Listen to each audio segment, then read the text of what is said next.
Okay, guys, welcome to the stream tonight, Pro Se Lawsuit Center. And in tonight's stream, going to look at the new package. However, okay, before we do that, I want to let you guys see my credentials. There you go. 115-20031. That's me, in case y'all ass need to look me up. Grumpy ass people.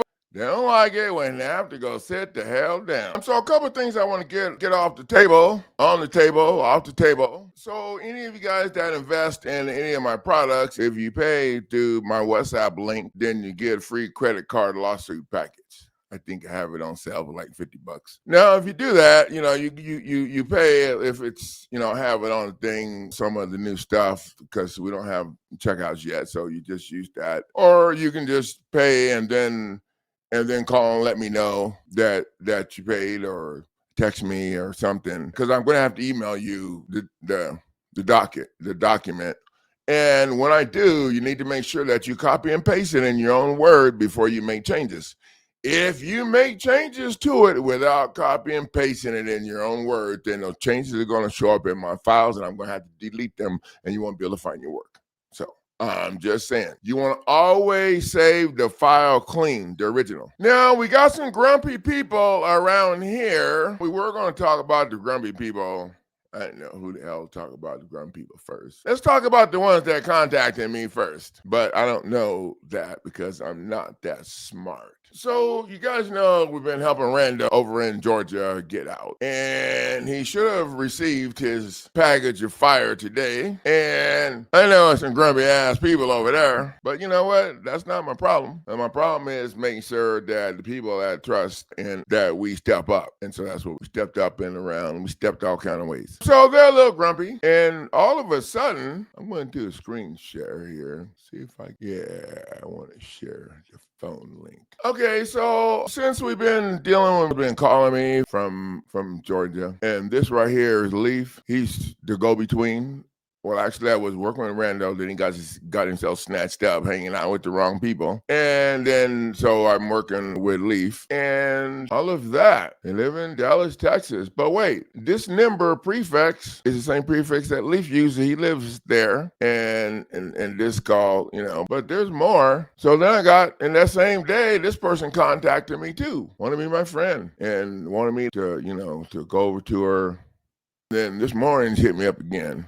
I haven't talked to her. So earlier we were talking last night, and she's dressmaker, and of course, I'm showing my food with everybody. So yeah. Okay, so I just wonder why these people want to be my friend right now. I don't know. These people want to be my friend right now. That's strange. I don't know why they are lining up to be my friend and messaging me, pretending that they're trying to get somebody else. And they got a Georgia number. And so, I do research because I have people scamming me sometime. And I just learned how to do research anyway, because that's pretty much what we do here. Okay, we do service. Our service is about helping people jumpstart their with some critical thinking, and they get kind of grumpy. So our goal is servicing as a catalyst for thought, emotions, and action. That's pretty much okay. So, but we got these grumpy people now, and they're grumpy because people are standing up to them. I don't know what to tell them. So. I'm not a deal taker. Rendo, he should be getting out. He has his writ of habeas corpus that should be getting delivered today, and his demand to dismiss. He has all of the stuff he needs to have that crap that they're doing to him dismissed, and he also has what he needs.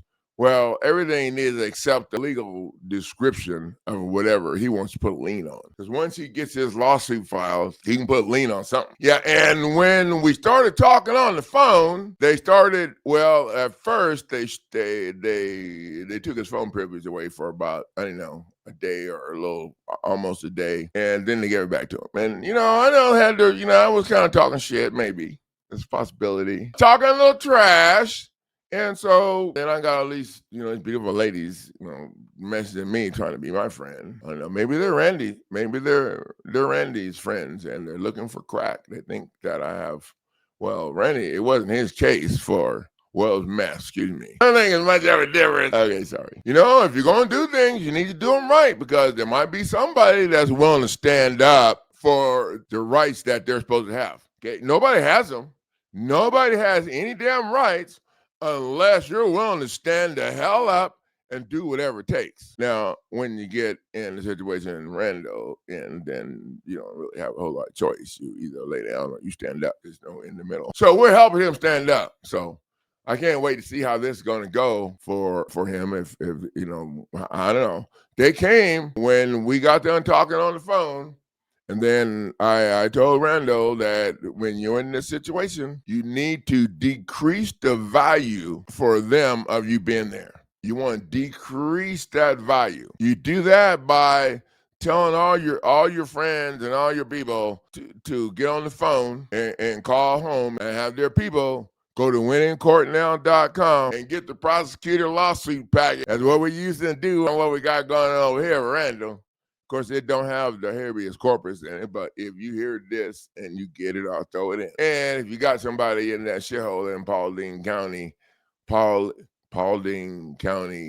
Georgia, in Dallas, Georgia, or whatever the hell that place is, they got like three different zip codes for the inmates. You wonder why inmates ain't getting their mail up in there? On their websites for the inmates' mail, they got the incorrect zip code. Oh, yeah, I think Randall probably going to take care of that shit. So while we're here, we might as well do the other thing. Yeah, I'm surprised that the YouTube didn't ask me to take them off. Okay, but you guys seen the thumbnail that I put on the beginning of this. That thumbnail is the real deal feel right there. This is Henry Jones. We remember the sheriff came to and left the thing that he was getting thrown out anytime. Usually in that situation, it's within a week and a half or less. And so we did some stuff. We put together that RICO package, and I'll show it to you guys in a little while. And a few other things was running around. And Henry got that stuff in their face. And this is the response. The attorneys could not respond to the stuff that we stuck in their face. I'm fired up about this because this is what I've been telling people. But you know what? Not everybody gets here. I don't know why. Now, it does help to have the backing of all of the videos and all the pissed off people that got in the way of other people with my stuff. It kind of creates a little shadow.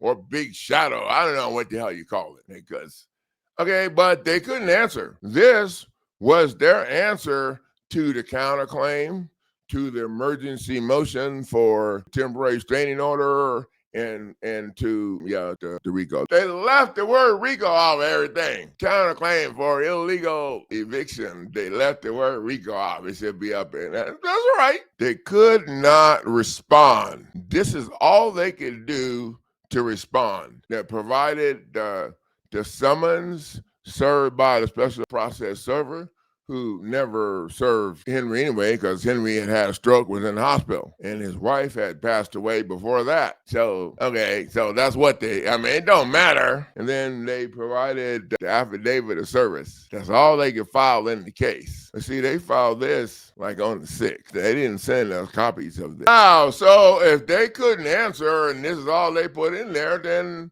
they're toast. I think we won. I mean, I never really say won or whatever, but these people went and sat the hell down. It looks like, because they answered nothing. So, so we're going to go in next week with we was just there yesterday. I think it was yesterday. I didn't know what day it was. Yeah, yesterday. And Henry was found there, and they were giving him a hard time. And then he called me, and I thought we were just on a speakerphone while on the phone while I'm talking in his earpiece, and he had me on speakerphone. And so they were giving him, I could hear a lot better, so I didn't think about that. But anyway, so some lady came up and started getting on. And I said, who is that lady with the loud mouth? And she said, I'm Demetra. I'm on speakerphone. No, I didn't say that. I said, Demetra, I'm Coach Neighbors, and I got a loud mouth too. Oh, yeah, they didn't want to talk to me. And Henry said that I had them all stirred up down there, trying to tell me that we need to follow the rules. We didn't follow no rules. We ain't follow no policies either. We follow no damn rules. And people got no sense. I just keep looking at this because we're about to look at the package that cost this. $300 package is jammed up, and we got some other people at the gate. at the door. We got Nikki at the door. She's in New York, and she had to take and put her big girl pants on and boots, and figured out how that, when the first day she left and they jacked her over, and she figured it out. She was on top, and then she went down the second day and she started talking some trash. And I think the third day she went down there, she paid for the premium service that I have, and I actually emailed them a letter and all the documents that she's going to be filing. I emailed it to them from my business email address. Bam! Yeah. And she said they had a whole little different attitude when she went down there today. All her stuff put the way it need to be. So she lined up in the same position Henry was in. This is the end of the 4th week for Henry, and they wouldn't accept this temporary restraining order. He was down there yesterday, and they wouldn't accept the notice of preservation, which is the document that you jam in their face after you file the RICO that lets them know that you're going to be seizing their property and then all their stuff that's connected to the reason. Oh, it's hot. Oh, so they didn't take that one. Okay, but they did take the demand to dismiss. Really was, like I said, when you're doing the check down, if they're going to accept a demand to dismiss, but turn down the other fire, that was real fire, then maybe they see the light. Can you see that every shot of the light? It's not a church song, but there is a song. We'll be jamming on it one of these days. So we got Henry at the gate after the sheriff thing, and we did a few things in Henry's case. We got a few videos showing you guys. One of the main things that we did, and so we didn't have time, for him to give me paperwork so the first thing I had to do is, okay, I need to get what we need to have in place for Henry structured. So I made the lawsuit, the RICO, and I went with the RICO because we found out when we're doing the RICO, okay, they want to stall. They start playing hot potato. The judge don't want to take responsibility. They start switching it around and sending it all over the place, or they just make them, like in this case. I didn't know how. I never thought they would do this. Just okay, they filed something, but it doesn't matter. And this is just how we handle the state situation here. And the goal is to get your deed out of their office, get your deed delivered. That's the goal. The big picture goal. The small picture goal is beat them over the face with this. The RICO thing, it's a whole new layer of stuff.